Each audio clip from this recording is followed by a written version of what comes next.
నమస్కారం అండి. భగవద్గీతలో నేను 11వ అధ్యాయము విశ్వరూప సందర్శన యోగమునందు 20వ శ్లోకము తాత్పర్యం వినిపిస్తున్నది మీ విజయభాస్కర్. ద్యావా పృథివ్యోరిదమంతరం హి వ్యాప్తం త్వయైకేన దిశశ్చ సర్వా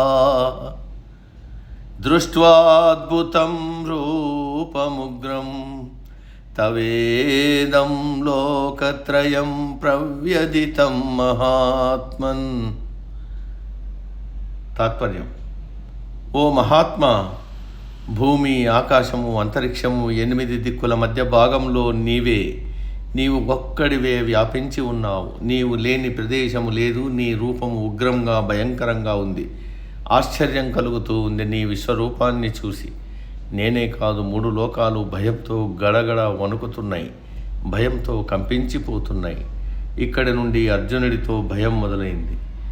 వీరుడు, పరాక్రమవంతుడు, అత్యుత్తమ ధనుర్ధారి అయిన తాను ఒక్కడే భయపడితే బాగుండదని, నేనే కాదు 3 లోకాలు నీ భయంకరమైన ఉగ్ర రూపం చూసి గడగడలాడుతున్నాయని అన్నాడు అర్జునుడు. ఈ శ్లోకంలో ఏకేనా అని వాడారు. అంటే నీవు ఒక్కడివే, అంటే పరమాత్మ స్వరూపుడవు, విశ్వ చైతన్యానివి, అంతటా వ్యాపించి ఉన్నావు అని అర్థం. కానీ మనం ఏమి చేస్తున్నాం? దేవతల మధ్య భేదాలు, అంతరాలు కల్పించి ఆ దేవుడికి మహిమలున్నాయి, ఈ దేవుడిని కొలిస్తే అనుకున్నది అనుకున్నట్టు జరుగుతుంది అంటూ రోజుకో దేవుణ్ణి పూజిస్తున్నాం. మతాల పేరిట విద్వేషాలను రెచ్చగొడుతున్నాం.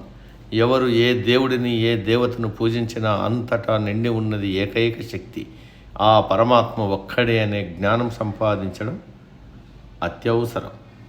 నేటికి సమాప్తం. తదుపరి శ్లోకం రేపటి రోజు. సర్వే జన సుఖినో భవంతు. అందరూ బాగుండాలి, అందులో మనం ఉండాలి.